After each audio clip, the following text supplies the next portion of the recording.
नत्थि में शरणं अंगबुद्धो में शरणं वरम् एतेन सच्चवज्जेन होतु मे जय मंगलम्। हम सभी जानते हैं कि भगवान बुद्ध ने संसार को ज्ञान और मुक्ति का मार्ग दिखाया। जी। जब भी उनकी बात होती है तो बहुत स्वाभाविक रूप से माता महामाया का नाम लिया जाता है, जिन्होंने लुम्बिनी वन में उन्हें जन्म दिया। बिल्कुल, ये एक सर्वविदित तथ्य है। लेकिन आज के इस गहन विश्लेषण में हम एक ऐसा सत्य, एक ऐसा ऐतिहासिक अध्याय खोलने जा रहे हैं जो अक्सर विस्मृत कर दिया जाता है। और ये जानना हमारे लिए बहुत आवश्यक है। हम प्राचीन बौद्ध साहित्य की गहराइयों में उतर रहे हैं। हम उस महान स्त्री के जीवन का अध्ययन कर रहे हैं जिनके बिना बुद्ध का दर्शन और संपूर्ण बौद्ध संघ का इतिहास सर्वथा अधूरा है। सत्य है। एक ऐसी स्त्री जिसने सिद्धार्थ को जन्म तो नहीं दिया, लेकिन बुद्ध के निर्माण में अपना संपूर्ण जीवन समर्पित कर दिया। ये एक अत्यंत गंभीर और गहराई से विचार करने वाला ऐतिहासिक सत्य है। जी। जब हम उस कालखंड की आध्यात्मिक संरचना का विश्लेषण करते हैं तो ये कथा केवल एक रानी की कथा मात्र नहीं रह जाती। ये मातृत्व के उस उच्चतम स्वरूप की गाथा है जो केवल रक्त के बंधनों से नहीं बल्कि असीम करुणा और निस्वार्थ त्याग से जन्म लेता है। बिल्कुल। आज की ये चर्चा इस बात पर केंद्रित है कि कैसे एक स्त्री अपने समय की कठोर सीमाओं को लांघकर संसार की पहली भिक्षुणी बनी। उनके प्रेम ने केवल एक शिशु को बुद्ध बनने की दिशा में पोषित नहीं किया, बल्कि आध्यात्मिक जगत में एक अभूतपूर्व सामाजिक क्रांति का सूत्रपात भी किया। इस ऐतिहासिक यात्रा का आरंभ अगर हम देखें तो प्राचीन भारत के देवदह गणराज्य से होता है। जी, शाक्य और कोलिया गणराज्यों के मध्य स्थित। हाँ, वहाँ राजा अंजन के महल में महामाया और महाप्रजापति नाम की दो कन्याओं का जन्म हुआ और समय के चक्र ने इन दोनों बहनों का विवाह कपिलवस्तु के शाक्य नरेश शुद्धोधन से कराया, जहाँ महामाया बड़ी रानी बनी और महाप्रजापति छोटी रानी। अक्सर राजमहलों की राजनीति में सत्ता या ईर्ष्या का ही संघर्ष देखने को मिलता है। बिल्कुल, उस काल में ये बहुत आम बात थी। लेकिन इन दोनों बहनों के बीच जो अगाध प्रेम था वो एक बहुत बड़े परिवर्तन की पीठिका तैयार कर रहा था। तब किसी को ये ज्ञात नहीं था कि भविष्य में यही छोटी बहन संसार के महानतम पुरुष की मां कहलाने का गौरव प्राप्त करेगी। और वो निर्णायक क्षण वैशाख पूर्णिमा के उस शुभ दिन आया जब लुम्बिनी वन में राजकुमार सिद्धार्थ का जन्म हुआ। संपूर्ण शाक्य गणराज्य उस दिन उत्सव के उल्लास में निमग्न था। जी, लेकिन नियति कुछ और ही निर्धारित कर चुकी थी। जन्म के केवल 7वें दिन ही माता महामाया का देहांत हो गया। एक बहुत गहरा शोक। वो राजमहल जो कुछ क्षण पूर्व तक आनंद में था, वो अचानक एक नीरव शोक में घिर गया। एक नवजात शिशु जिसने अभी ठीक से अपनी आंखें भी नहीं खोली थी, वो मात्र विहीन हो गया था। और उस समय कपिलवस्तु के समक्ष केवल एक भावुक संकट नहीं था, बल्कि ये भी था कि राज्य के इस उत्तराधिकारी का जीवन कैसे सुरक्षित रखा जाए। जी, उस गहन शोक के क्षण को अगर हम समझने का प्रयास करें तो मस्तिष्क में एक चित्र उभरता है। जैसे एक विशाल वृक्ष अपनी नई और कोमल कोपलों को बचाने के लिए, उन्हें जीवन देने के लिए अपनी जड़ों का सारा रस उन्हें सौंप देता है। ठीक वैसे ही उस नवजात सिद्धार्थ की रक्षा के लिए महाप्रजापति गौतमी ने अपना सर्वस्व सौंप दिया। यह मानवीय इतिहास में त्याग की एक पराकाष्ठा थी। उस काल की राजसी व्यवस्था में राजकुमारों के लिए अनेक धाय माताएं उपलब्ध होती थीं। बिल्कुल, और महाप्रजापति का अपना स्वयं का नवजात पुत्र भी तो था, नंद। जी, कोई भी साधारण माता सबसे पहले अपने रक्त को, अपने पुत्र को पोषण देती है, लेकिन उन्होंने एक ऐसा संकल्प लिया जो मानव मनोविज्ञान में दुर्लभ है। उन्होंने अपने हृदय के उस टुकड़े को, अपने स्वयं के पुत्र नंद को सेविकाओं के हवाले कर दिया और अपनी बहन की धरोहर मात्र विहीन सिद्धार्थ को अपनी गोद में उठा लिया। क्या बात है। उन्होंने केवल सिद्धार्थ का पालन पोषण ही नहीं किया, बल्कि उन्हें अपना दूध पिलाया। एक ऐसा निर्णय जिसने इतिहास बदल दिया। सच में। और यहीं से सिद्धार्थ के बाल्यकाल का वो अनूठा अध्याय प्रारंभ होता है। राजसी क्रीड़ाओं और खिलौनों में सिद्धार्थ की कोई विशेष रुचि नहीं थी। जी, एकांत की नीरवता और वृक्षों के नीचे ध्यान की मुद्रा में बैठना उन्हें अधिक प्रिय था। और यहाँ ये विचारणीय है कि एक माँ के रूप में जब महाप्रजापति अपने पुत्र को इस वैराग्यपूर्ण अवस्था में देखती होंगी तो उनका मनोवैज्ञानिक दृष्टिकोण क्या रहा होगा? देखिए, ये एक अत्यंत सूक्ष्म विश्लेषण है। एक चक्रवर्ती सम्राट के पिता शुद्धोदन तो अत्यंत चिंतित रहते थे। बिल्कुल, वे चाहते थे कि सिद्धार्थ एक महान राजा बने। जी, लेकिन गौतमी की परवरिश में कुछ ऐसा था जिसने सिद्धार्थ को राजा के बजाय एक साधु की तरह सोचने की स्वतंत्रता दी। उन्होंने राजसी सुख सुविधाओं की कोई कमी नहीं रखी, लेकिन सिद्धार्थ के भीतर उस गहरी संवेदनशीलता को कुचला नहीं। जैसे घायल हंस वाला वो प्रसंग जब देवदत्त ने बाण मारा था। बिल्कुल, उस मूक प्राणी के प्रति सिद्धार्थ के भीतर जो अथाह वेदना प्रस्फुटित हुई थी, वो उसी जल से सींची थी जिसे उनकी दूसरी माँ ने अपने स्नेह से सींचा था। गौतमी ने कभी अपनी महत्वाकांक्षाओं का बोझ उन पर नहीं डाला। और यही वो बिंदु है जो एक अत्यंत गहरा दार्शनिक प्रश्न उत्पन्न करता है। हम प्रायः देखते हैं कि सच्चा प्रेम अपने प्रिय को बांध कर रखने का प्रयास करता है। जी, तो क्या प्रेम की वास्तविक परीक्षा उसे उसकी अपनी यात्रा के लिए, संपूर्ण ब्रह्मांड के लिए स्वतंत्र कर देने में है? वस्तुतः इस प्रश्न का उत्तर हमें महाभिनिष्क्रमण की उस अंधकारमयी रात में मिलता है जब सिद्धार्थ 29 वर्ष के हो चुके थे। उनका विवाह हो चुका था, उनका अपना पुत्र राहुल भी था। जी, लेकिन संसार के दुखों ने उनके भीतर वैराग्य की ऐसी अग्नि प्रज्वलित कर दी थी जिसका समाधान राजमहल में नहीं था। जिस रात सिद्धार्थ ने गृह त्याग किया, वो कपिल वस्तु के लिए सबसे बड़ा आघात था। और ये आघात सबसे अधिक किसी ने सहा तो वो महाप्रजापति गौतमी थी। निश्चित रूप से उन्होंने उस बालक को शिशु से एक विचारवान युवक बनते देखा था, लेकिन उन्होंने सिद्धार्थ के मार्ग में कभी कोई बाधा उत्पन्न नहीं की। विलाप करके या अधिकारों का मोह दिखाकर उन्हें रोकने का प्रयास नहीं किया, क्योंकि उनका प्रेम ऐसा नहीं था जो सीमाओं में बांधता हो। उनका प्रेम उस आकाश की भांति था जो उड़ने के लिए संपूर्ण विस्तार देता है। और 6 वर्षों की अत्यंत कठोर साधना के पश्चात जब सिद्धार्थ सम्यक संबुद्ध बनकर कपिलवस्तु लौटे तो वह दृश्य अत्यंत भावपूर्ण रहा होगा। गौतमी की आंखों में वर्षों से संचित स्नेह अश्रु बनकर उमड़ पड़ा था, लेकिन बुद्ध के उपदेश सुनकर उनके भीतर भी एक गहरे वैराग्य ने जन्म लिया। जी, और राजा शुद्धोदन का निधन भी हो चुका था। नंद और राहुल भी संघ में प्रवेश कर चुके थे। और यहीं से शुरू होता है वो ऐतिहासिक संघर्ष। महाप्रजापति ने बुद्ध के समक्ष जाकर प्रव्रज्या यानी संन्यास की अनुमति मांगी, परंतु बुद्ध ने उन्हें अस्वीकार कर दिया। यहाँ मुझे एक बहुत गहरी शंका होती है। जी कहिए। बुद्ध जो करुणा के सागर हैं, जिन्होंने पूर्ण समानता का उपदेश दिया, उन्होंने अपनी ही माँ को और स्त्रियों को संन्यास लेने से क्यों रोका? क्या यह बुद्ध की कठोरता थी? देखिए, यदि हम 2500 वर्ष पूर्व की सामाजिक संरचना को समझें तो स्पष्ट होता है कि उस युग में स्त्रियों का जीवन केवल घर की 4 दीवारी तक सीमित था।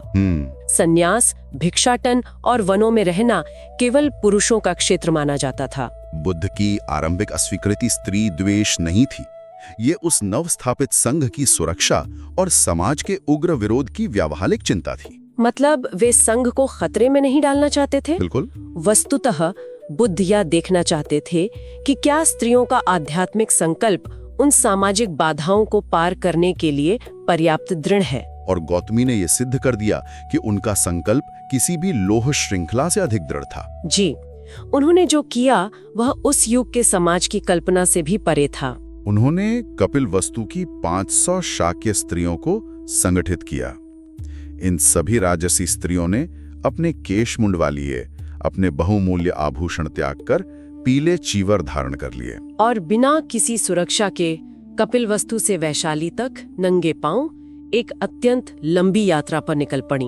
लगभग 250 किलोमीटर की वो कठिन यात्रा।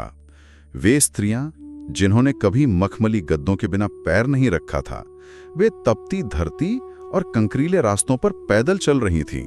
जब वे वैशाली के महावन पहुंची तो उनके पांव सूजे हुए थे, उनसे रक्त रिस रहा था।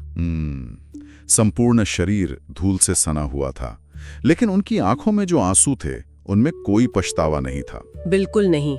उनमें अपने अडिग संकल्प और धर्म के प्रति असीम श्रद्धा की चमक थी। और विहार के द्वार पर उन्हें इस अवस्था में देखकर आनंद का हृदय भी द्रवित हो उठा। आनंद ने तुरंत जाकर बुद्ध से हस्तक्षेप करने का निवेदन किया। जी। आनंद ने पूछा कि क्या स्त्रियां भी पुरुषों की तरह पूर्ण मुक्ति प्राप्त करने में सक्षम हैं? और बुद्ध ने पूरी स्पष्टता के साथ उत्तर दिया कि हाँ, स्त्रियां भी पूर्ण मुक्ति प्राप्त कर सकती हैं। उनके आध्यात्मिक क्षमता में कोई भेद नहीं है। यहीं से इतिहास बदल गया और मानव इतिहास का पहला भिक्षुणी संघ स्थापित हुआ। इसे केवल एक धार्मिक घटना तक सीमित मानना एक बहुत बड़ी भूल होगी। पूर्णतः सत्य है।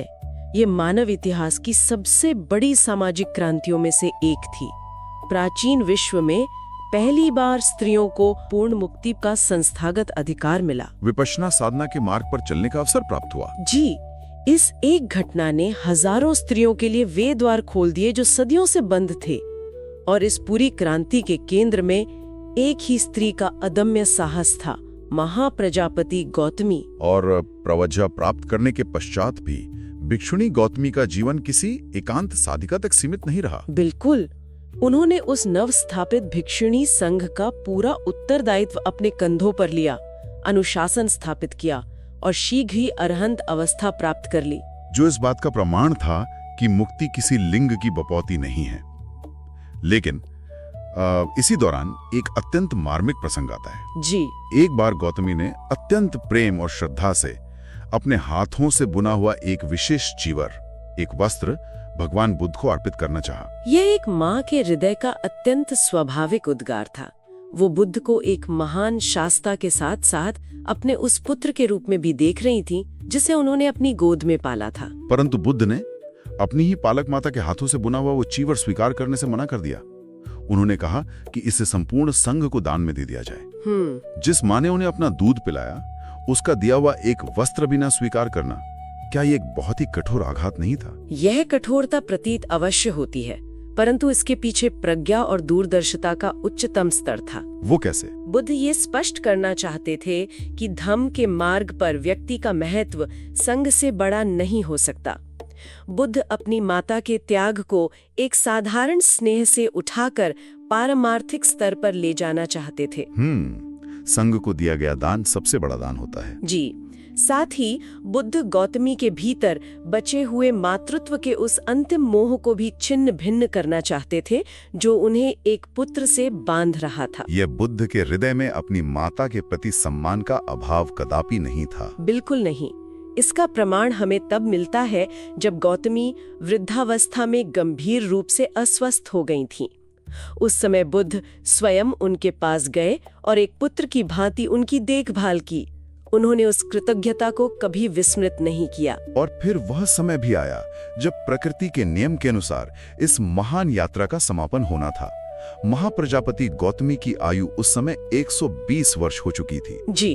और उन्हें ये आभास हो गया कि उन परिनिर्वाण का समय अत्यंत निकट है।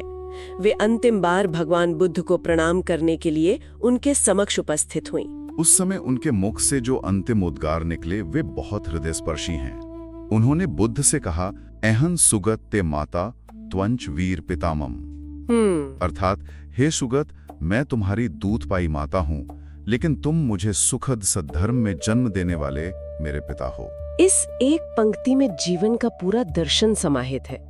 जो शारीरिक रूप से उनका पुत्र था, आध्यात्मिक रूप से वो उनका पिता बन गया था। और बुद्ध ने भी इसका अत्यंत शांत और गंभीर उत्तर दिया। जी। बुद्ध ने ध्यान में लीन श्रावकों की ओर इशारा करते हुए कहा कि शरीर का नमन अंतिम सत्य नहीं है। जो समग्र रूप से साधना कर रहे हैं वही बुद्धों की सच्ची वंदना है। उस अंतिम क्षण में गौतमी ने अपनी बड़ी बहन महामाया को भी अत्यंत श्रद्धा से स्मरण किया। उन्होंने कहा कि महामाया ने बहुजनों के कल्याण के लिए ही गौतम को जन्म दिया था। उस क्षण एक बहन, एक माँ और एक पूर्ण साधिका के रूप में महाप्रजापति का जीवन अपनी संपूर्णता को प्राप्त हो गया था। यदि हम इस पूरी ऐतिहासिक यात्रा का सार निकालें तो यह स्पष्ट होता है कि यदि महामाया ने सिद्धार्थ को जन्म दिया तो महाप्रजापति गौतमी ने उन्हें बुद्ध तत्व की ओर पोषित किया। और यदि भगवान बुद्ध ने धम्म को पूरे संसार तक पहुंचाया तो महाप्रजापति ने अपने अटूट संकल्प से उस धम्म के बंद द्वार स्त्रियों के लिए खोल दिए। मातृत्व जन्म से नहीं, प्रेम और समर्पण से जन्म लेता है। सत्य है। और अंत में हम श्रोताओं के लिए एक गहरा चिंतन छोड़ना चाहेंगे। आज के युग में हम माता पिता होने के अर्थ को प्रायः एक अधिकार के रूप में देखते हैं, अपनी विरासत को बचाने का माध्यम मानते हैं। लेकिन महाप्रजापति का जीवन हमें सोचने पर विवश करता है। क्या सच्चा मातृत्व बच्चे पर केवल अधिकार जताना है, या फिर उस प्रेम का वास्तविक स्वरूप यह है कि अपने बच्चे को बिना किसी मोह के संपूर्ण मानवता के कल्याण के लिए स्वतंत्र रूप से विश्व को सौंप दिया जाए और अंततः उसी के ज्ञान का शिष्य बन जाया जाए? इस पर में विचार अवश्य कीजिएगा।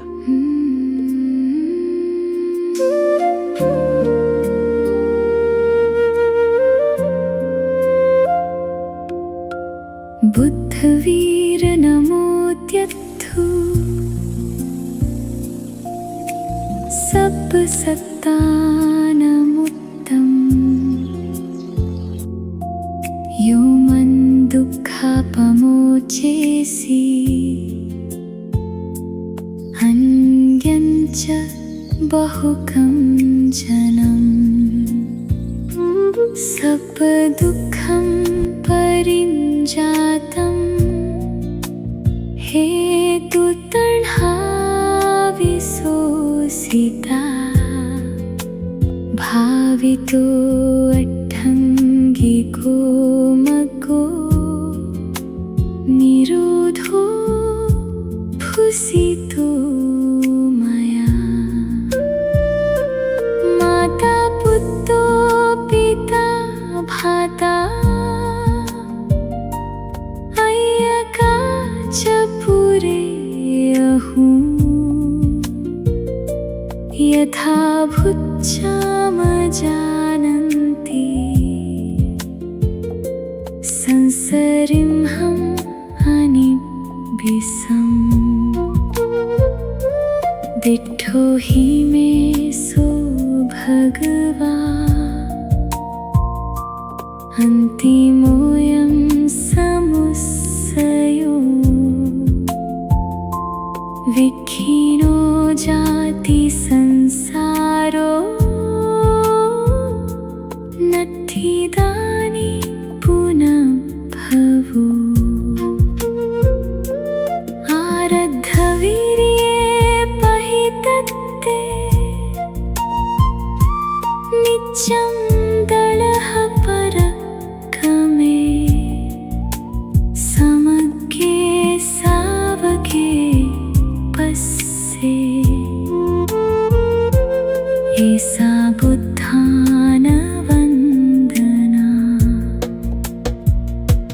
बहूनं वत् अत्थाय माया जनयी गौतमम्